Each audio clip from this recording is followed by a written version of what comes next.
நெஞ்சில் குடியிருக்கும்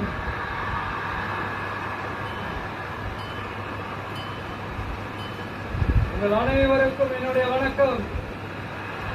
வணக்கம் வணக்கம் வணக்கம் வணக்கம்.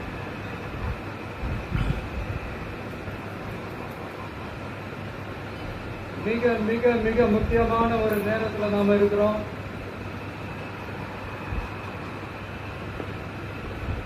திமுக ஆட்சியை வீட்டுக்கு போற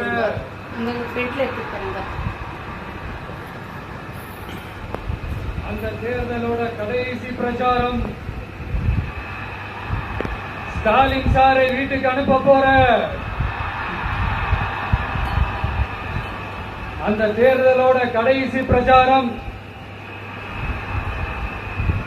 இப்படிப்பட்ட ஒரு ஆட்சியை, அதாவது மக்களை சுத்தமா கண்டுக்காத இப்படிப்பட்ட ஒரு ஆட்சியை, இப்படிப்பட்ட ஒரு தலைவரை வீட்டுக்கு அனுப்ப போற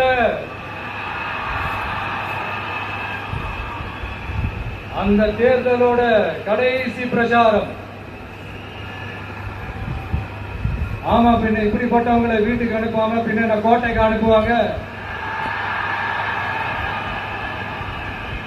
எத்தனை எத்தனை பொய்யான வாக்குறுதிகள், பொய்யா சொல்லி மக்களை ஏமாத்திக்கிட்டு அவரோட லைஃப மட்டும் நல்லா உயர்த்திக்கிட்டாரு. ஆனா மக்களோட லைஃப அவர் எப்படி உயர்த்தினார் தெரியுமா? வீட்டு வரியை உயர்த்திட்டாரு, தண்ணி வரியை உயர்த்திட்டாரு, தொழில் வரியை உயர்த்திட்டாரு, விலைவாசியை உயர்த்திட்டாரு, குப்பைக்கு கூட வரி போட்டாரு. இப்படி மக்களோட கஷ்டங்களை மட்டுமே அவர் உயர்த்தி வச்சிருக்கிறார். இன்னும் ஒரு படி மேல போய், இன்னும் பல படி மேல போய், தமிழ்நாட்டில் இதுவரைக்கும் எந்த கவர்மெண்ட்டுமே வாங்காத அளவுக்கு கடன், அவ்வளவு கடனை வாங்கி வச்சுக்கிட்டு அந்த கடன் சுமையும் உயர்த்தி வச்சிருக்கிறார்.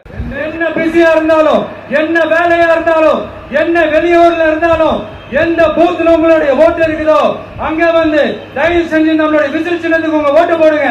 தயவு செஞ்சு உங்க விஜய்க்கு ஒரு வாய்ப்பு கொடுங்க.